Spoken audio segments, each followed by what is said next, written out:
I'm Bundy, And I'm Luke. and you're listening to the Noise Levels podcast. And tonight we got a special one.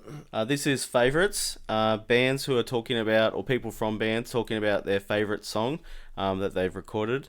And we'll just jump into it. This is Badanga. Awesome, let's go.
Mediocre, which was the first track on an unreleased EP that we recorded, but unfortunately never put out. And bizarrely enough, like I think, I've played a couple of cool bands since then, and blah blah blah. But whenever like this album or EP, and then this song is it in my like for me is my best representation of like where I am musically, if that makes sense. I don't know, it's a thing. It's like what I can stand on and say, like, this is it. It's loud and it's gnarly and it's aggressive and it's fast and it's just but it's melodic. You know, there's a two vocal thing happening. I didn't write the lyrics. Ben Brady, opposite Ben Brady, wrote the lyrics. The drummer who also sang it. But I guess the big hook in the chorus is how do we break free from this mediocrity? And I guess, when he wrote it, he was probably early 30s and kind of going through that whole what does it all mean? Everything's boring, everything sucks kind of mentality, which I think everyone goes through at one stage or another.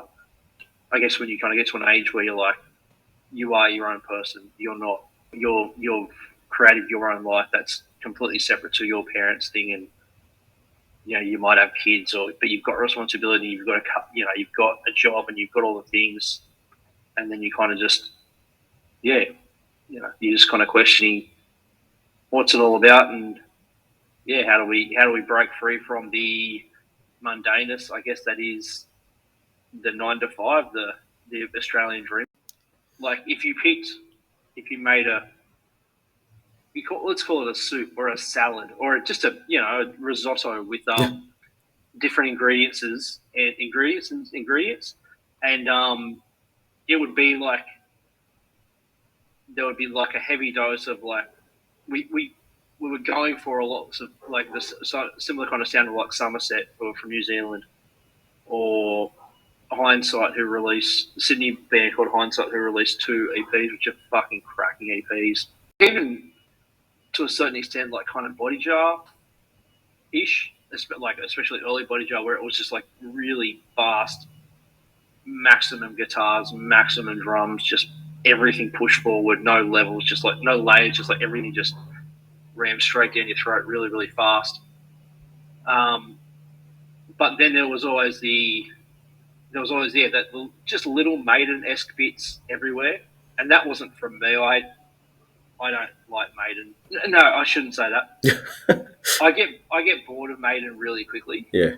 So like, and that's more a me thing than a them thing, obviously, because they're doing all right for themselves. I love the intros of their songs. I go, it's just fucking great. And then go, all right, you're doing it again, are you? Oh, cool. Okay. Oh, you're still doing that, eh? Okay, cool. And then I guess the comedy element there was always like a Spinal Tap or Bad News and the Young Ones and that kind of stuff. Just everything mixed together like that. That's kind of where it all kind of that's the delicious dish for you. That is Badanga. So that was Joel Attenborough, bass player for Badanga. Joel's been a whole bunch of bands. Ballpark was his first band. He was in Irrelevant, and he played in a hardcore band called Taking Sides, another one called Jungle Fever, and he currently plays in Padre and Irrelevant at the moment, and a few other bands in between. Yeah, cool. Yeah. So what do you think of that song, Bundy? Yeah, no, I really liked it, yeah. As I was saying to you before, I've seen them live. I couldn't even count how many times I've seen the guys. I can't recall ever listening to any of their recordings. So no, I think I saw them at Richmond and Keltspar a couple of times. Yep. Long time ago. I think they might have played on the bill when we were playing. I think we might have supported them. Yeah, I think we couple of times. Yeah, I think we did support them a couple of times. We'll mainstays of the Penrith scene. So the idea behind this episode is favourites, and we're talking to people from there's a whole range of bands from back in the day, and doing this podcast I sort of came to the realisation there was way more people that I wanted to talk to than I'd probably ever be able to cover, and to have their songs in this podcast, and just to have people be able to hear some of this stuff again or for the first time or whatever, and to hear people talk about the songs that they wrote and that they're most proud of, or songs that represent them the most. Yep. So we're just talking favourites. Bundy and I will be self-indulgent and we'll have a favourite each in this episode too. Yep. We'll jump into another song here, and this song is from this is my favourite, and I had a hard time picking a song. I was going to go with a New Justice Team song, but I couldn't narrow it down to one. And I guess I've landed on a song from the Bernie Lomax 5, which is a band that Colden and I, or Bundy and I, did, a few years after our original band, the Shenanigans, finished. Yep.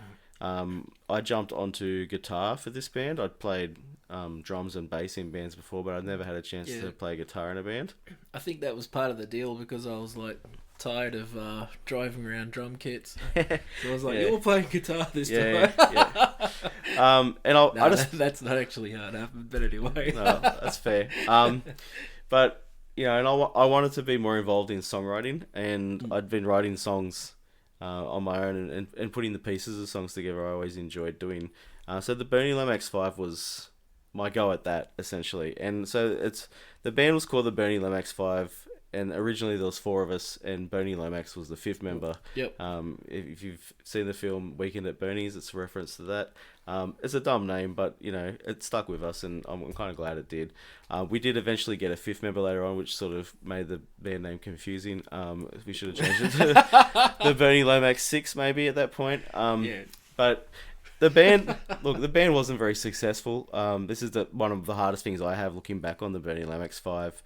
I look back on it, and it just didn't really go anywhere in terms of getting heard by people and things like that. And I think part of that was the style of music was it was always sort of in the realm of punk. And I think everything I've ever done has always been in the realm of punk, but it did sort of veer more towards like indie rock and things like that.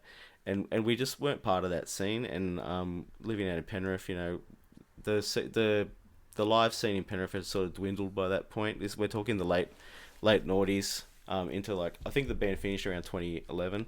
Yeah, 2012 it finished up. Yeah. Anyway, the song is called Me and My Turtle. It's not a deep song.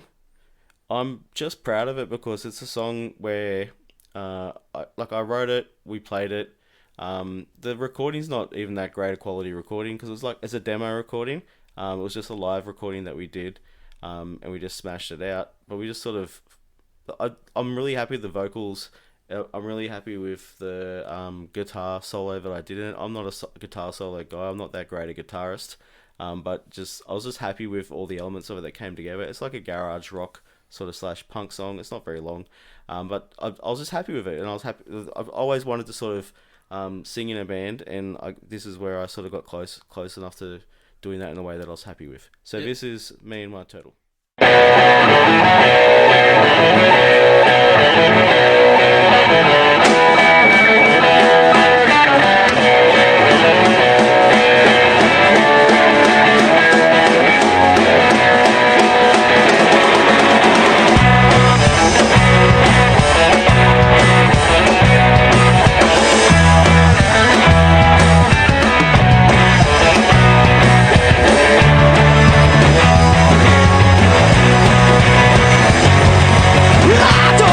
But nobody else but myself and my turtle. We drink to good health, we go out on the tonnage. Now we have a good time. All the people that I start to understand. Well, I don't care about them, I got my turtle tonight.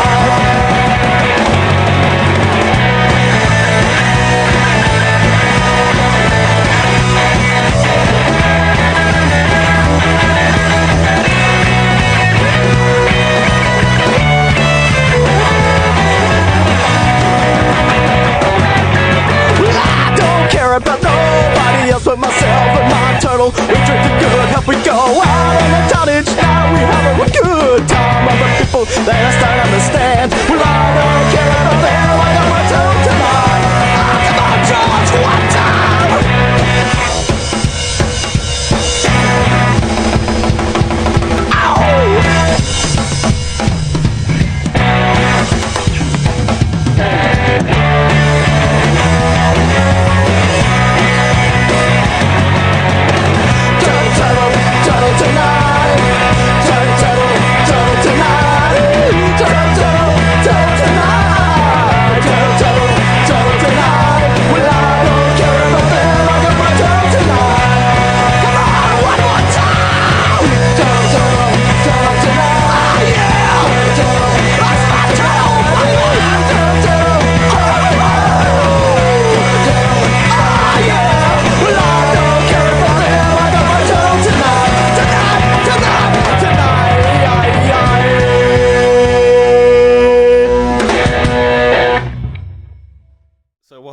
Listening to that song, and it was interesting because you didn't even remember it. Nah, I was like thinking, hang on a minute, that was a Shenanigans song, wasn't it? And now,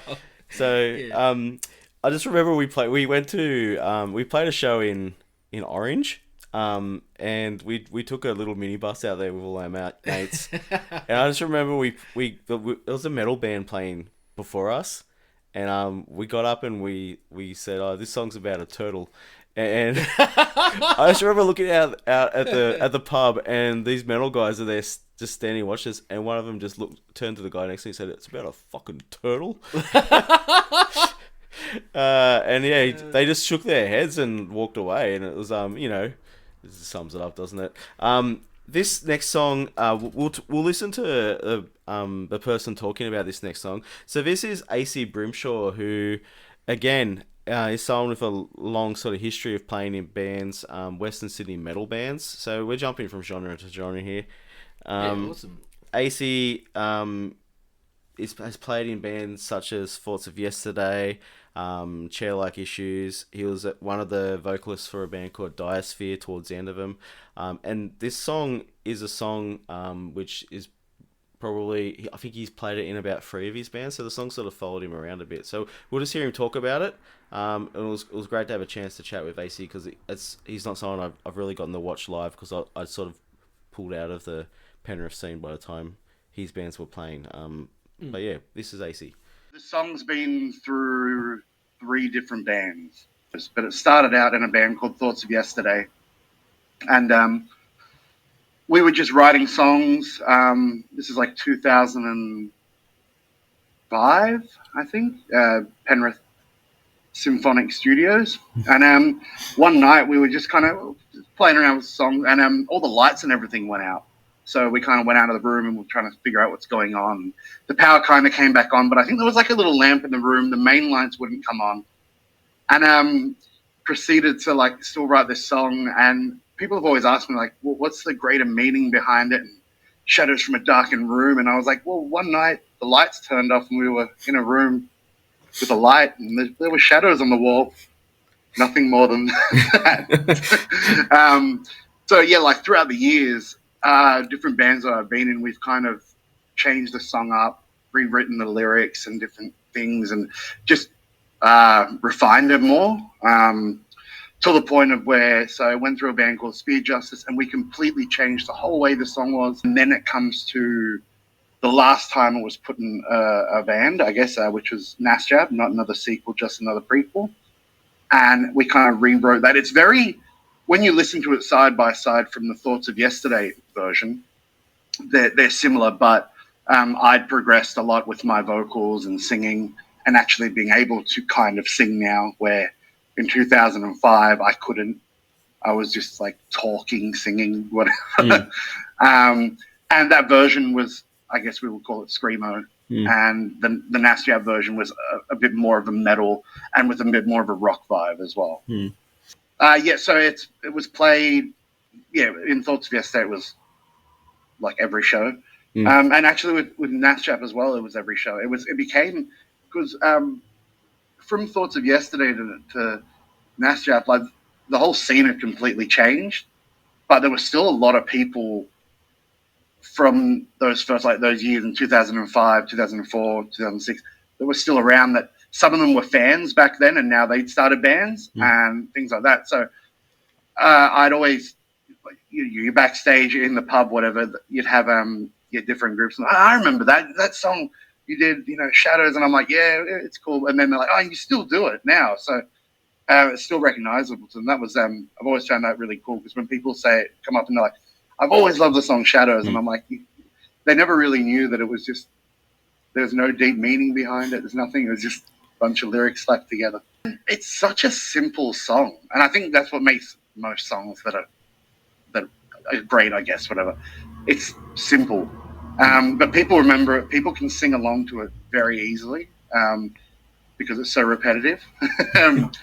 But yeah, that's why I really like the way the song was done. And plus the fact that it's followed me around for years in different bands as well. It might have even went to Vendetta Symphony. But we never played it live in Vendetta Symphony, but we would probably jam it. But yeah, just that song that every time I get in a different iteration of a band, they'd be like, let's play that song. I like that one.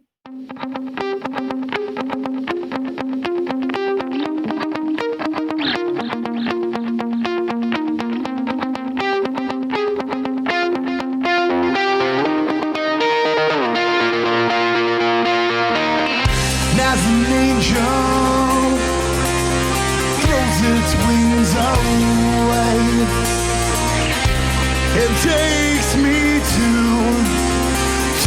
another place, and I see tears roll down her face.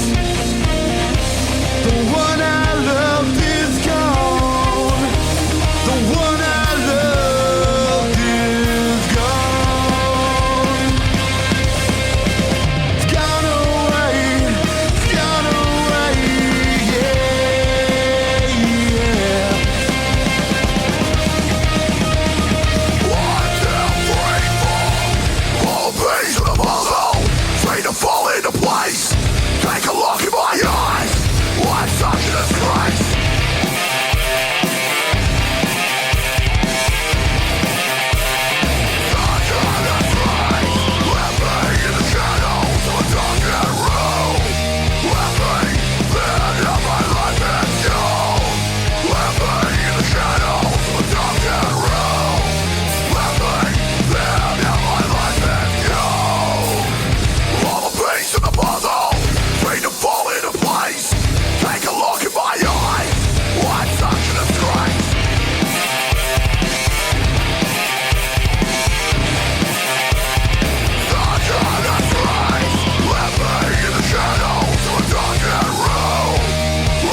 that track was called Shadows, and yeah, that was a pretty cool song. I haven't heard that one before. Yeah, well, I hadn't heard it. I've heard people talk about it. I Yeah. got a mate that I worked with, Joel, who I saw him mention on the Noise Levels website that it was a cool song. So I was like, oh, I should listen to that song. Yeah, so that was cool. Yeah. No, well, at that time, I was sort of trapped in my own little, punk sort of bubble sort Yeah. of thing. And probably one thing I regret, actually, is not really getting out and listening to some different genres of... we probably did in the early days, wasn't it? Like the metal bands sort of... Yeah, well, we all grew like up in the late 90s, a lot listening of them sort to... of... Yeah, Yeah, because we listened to a lot of metal and stuff like that. But, yeah. Yeah. But, yeah, that was good. Cool. All right, we're going to listen to Kim from Polystigma talk now. It was great to be able to chat with Kim because she's down in Tasmania. So here's Kim talking about her sort of song that she's picked and the reasons why. It's the one that stands out, I think, to all of, like, to us in the band and also to other people. We've probably been together for 2 or 3 years before we got it down. Mm. Yeah, it was probably in the later half or like around the middle of the band, I guess. Mm. Yeah, and it was different to everything else we did because it kind of was less punky and poppy. It was definitely the ballad out of all of our songs.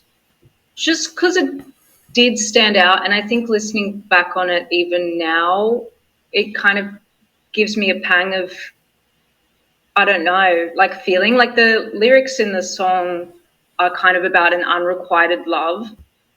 And I think both Jamie and I felt that way kind of about the band, like it was our big love, but it was never fully fulfilled. Like it had so much potential, but it could never really get there. And it was like this perfect, beautiful, wonderful thing that we wanted to live forever. And it wasn't fully requited because it didn't really see, it wasn't really prolonged. I mean, I think we lasted 4 years, which was pretty good, but it seemed like we were really going to go somewhere when everything just kind of collapsed on itself. And this song sort of resonates with that, as well as being just, I think, one of our best structured songs. The dynamics in it are really good. I always loved my bass line and playing that bass line. And it's got like a kind of middle eight section that I just love when it kind of kicks in. I wish that the bass, and Jamie and I both have spoken recently because of all, everything that you're doing, about the recordings of all of our songs, and we both agree that we wish the bass was turned up louder. I definitely think so. Jamie and I, we haven't seen each other in years, but we stay in contact here and there, and she's kind of like my soulmate of music.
So that was Daily Juice from Polystigma, and I should have given a bit more context there at the start. Polystigma were a band from 1998 to about 2003. So, and they were sort of based in Castle Hill or Quakers Hill, I should say, and the North Shore. That members sort of met each other through drum media classifieds. Yep. Yeah.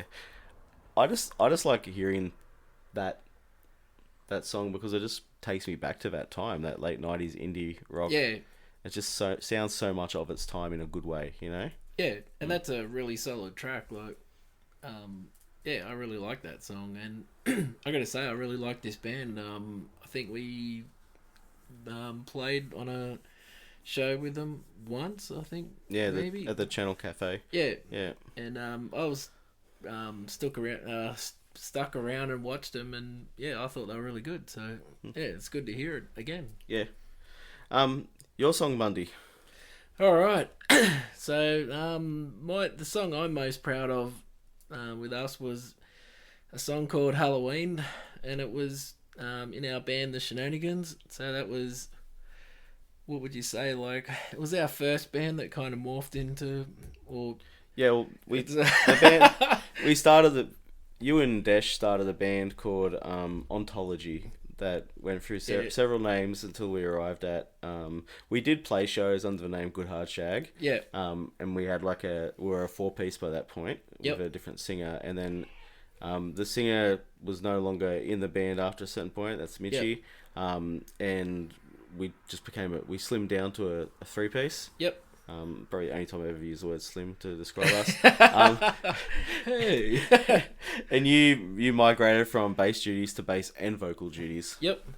Yeah, so the thing I love about this song is, so our guitarist Dan he loved Metallica, and I remember him playing around with this riff, and it's kind of, like a Metallica-y kind of riff, I guess, like an old school 80s sort of metal sort of track.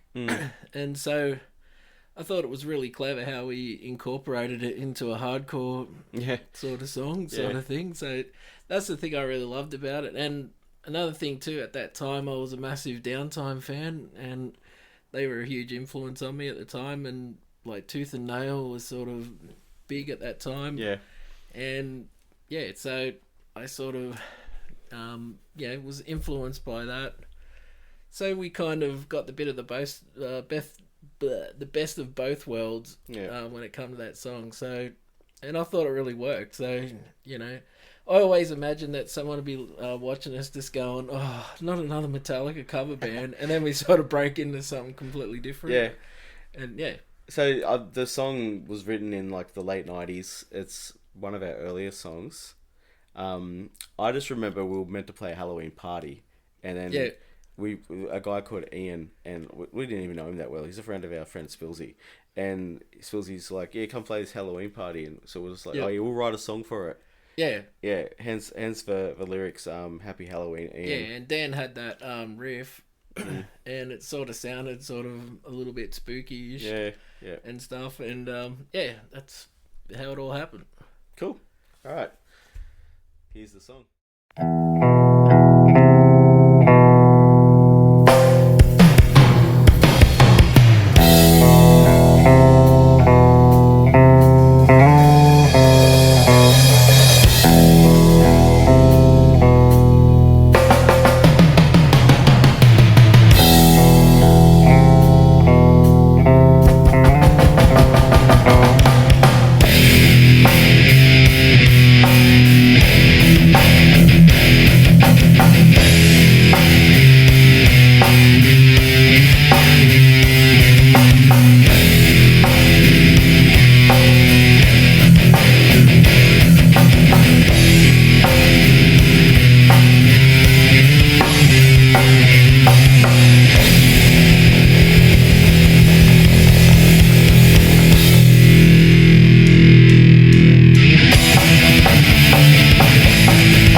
just mention there that song was recorded by Dallas Marr, who was the drummer from Earth to Nigel.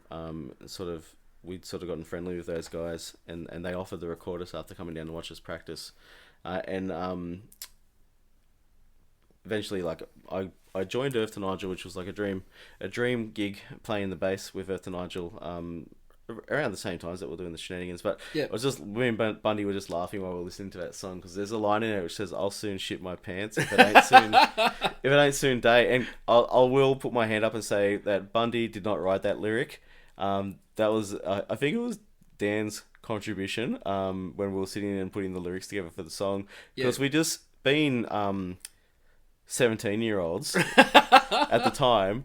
We just thought it was really funny to make Bundy sing the line that he's going to shit his pants. And he's been singing that song. He sang that song almost every gig we ever played for a good 5 years until we broke up. And even when we've reformed this year, he's still singing that line. Yeah. Yeah, well, all I can say is how that song didn't win an aria is beyond me. But anyway, we're just going to jump straight into the next song now. And this is by a band that's probably familiar to every single person listening to this podcast, Unpaid Debt. Yep. This is a song called Drinking With My Stereo. We're just going to jump straight into the song, and then we'll hear from Damo talking about it a bit.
I can hope you know that I miss you.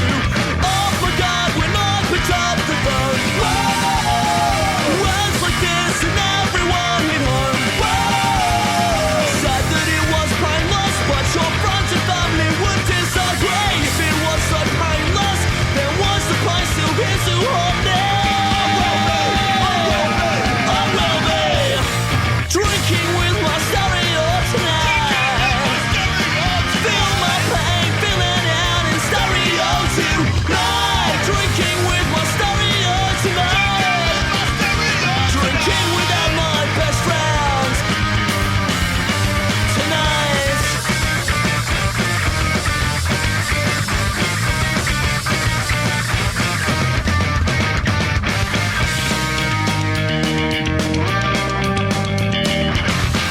I stand in the absence of your presence, in the presence of your absence tonight.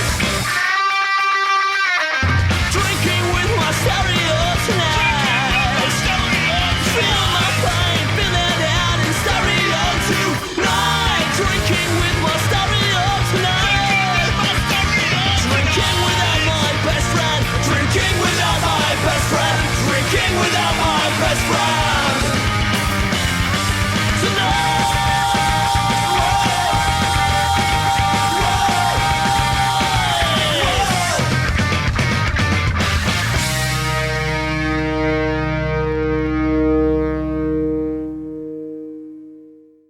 It's called Drinking With My Stereo. It was on the last Unpaid Dead album, which was kind of what we were sort of working towards. It was probably like, in my opinion, sort of the best thing that we'd done. And it was kind of brought everything together that we'd sort of touched on previously. And this song was kind of, one of the better songs on that album that just kind of had all the elements sort of tied together in one song. This song that I'm talking about, Drinking My Stereo, got a lot of plays by Stu Harvey on Short Fast Loud. Like, somebody else suggested that we do a video clip and push another song on the record to radio. And in hindsight, it probably wasn't the best decision, because this song, in my opinion, and I think maybe other people in the band might have thought that this was more of like a single, or was the better song, but we ended up going with something else. This probably should have been, I think this was one of the strongest songs on there, and we probably should have done a video clip or pushed this rather than another one. Yeah, the Working Week is kind of like a bit of a Living End knockoff, kind of that rockabilly kind of feel. It's fine. It's a good song, but I think Drinking My Stereo is a much better song. Recording it was fun. The way it came out was really good. It seemed to go over really well when we played it live. As I said, Stu Harvey played it a lot, so there was all those kind of things. Just made it a song that I still really like to this day. All right, so that was Damo, drummer of Unpaid Debt. The only member of Unpaid Debt who was in the band from the very start to the very finish. But we'll get to that when we get around to doing an Unpaid Debt podcast. Yeah, it'll probably it's inevitable. It'll definitely happen. Yeah. It's inevitable. I think because I'm sitting on a couple of rarities that I'm waiting to put out when we do that. Yeah, cool. So that's been favourites. Hearing all these people talk about their favourites, we've got one more to go, and this is Dave Seet, the singer of a band called Nintendo Police, also called N Police. Yep. I go back a fairly long time with Dave. I guess as a 21st century pen pal. Okay. I've met him in passing once or twice, but we used to swap zines and write things for each other's zines, and I've just sort of known him that way from back in the day. So it was good to talk to him and just to see him again after being out of all that stuff for so long, and not really playing in bands and things like that, and not really being involved with music until we came back to do this project, the Noise Levels project. So it was good for me just to sort of to see him and to chat with him, and he's got a whereabouts are these guys from? So Nintendo Police were part of the late 90s, early 90s Hornsby hardcore scene. Okay. So Hornsby had this straight edge / hardcore scene that just took off in the late 90s, and it was like a cluster of bands whose members have gone on to do a lot of cool stuff. Just two current bands that have members who played back in these bands, and a band called Antenna, which is Shogun's band, a guy who also played in Royal Headache, and he was also in this band Nintendo Police. And Ari has a band called Zen Demon, which is a great band who have a great album out at the moment, and he also played in Nintendo Police as well. But this is Dave, the singer of Nintendo Police, also called N Police, by the time they released this song. And this is just him talking about his song, and then we'll play the song. Alright, cool. Yeah, so this song is it's the title track from our Artificial Suns album, and it really sounds a lot different to the other songs on the album. It's it's essentially a hardcore album, but it's kind of got an indie kind of folksy feel to it. In fact, the first version of the song was an acoustic version, and I think it might have been one of the first songs that we wrote, like one of the first new songs we wrote after we'd disbanded. Shogun wrote the riff and just sort of came to us with this thing, and it just felt good. Yeah, so it ended up being the title track, and the words mean a lot to me. Song just feels like it's got a very special place in my heart. It's about how there was really a stretch of my life that was really, I guess I would just say it was sad, and I felt that sadness as well was something we felt collectively in the band too, and the song is just real. It's really an acknowledgement of that. You know, if you read the lyrics, it's really just being about a failure and disappointment to your parents, ultimately, and life. You know, trying different things and not really finding your place. I think there's a line in there about trying to open up your eyes, and I think why it's special to me is because having gone through that sadness, this song has almost provided a you know, like a consolation to us and an acknowledgement. It was like a kindness to us. And even though the lyrics don't seem to be offering much kindness, it's just something about the acknowledgement of the sadness in the lyrics that delivered in with the melody and the tune is the consolation that's offered. So yeah, it does. It's a very meaningful song to me. And look, we'd done a hardcore band. Eternal Police, we started it when we were in high school, and we disbanded, and we went off and we did a lot of other bands, and you know, we listened to a lot of other music, and a lot of shit happened. We just found ourselves converging. We were hanging out at Ward's house a lot.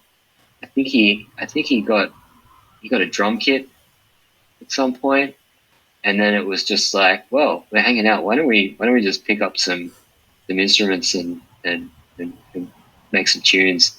I just remember being in that room and just jamming and just smiling at each other, you know, just grinning ear to ear, just playing the same stupid riff over and over again, but it just felt so damn good, you know. And you know, we did that a few times, and then I think, you know, songs just started to emerge, and then it's like, hey, why don't we play a show? Why don't we record this? Kind of the natural consequence of it all.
That's been favourites.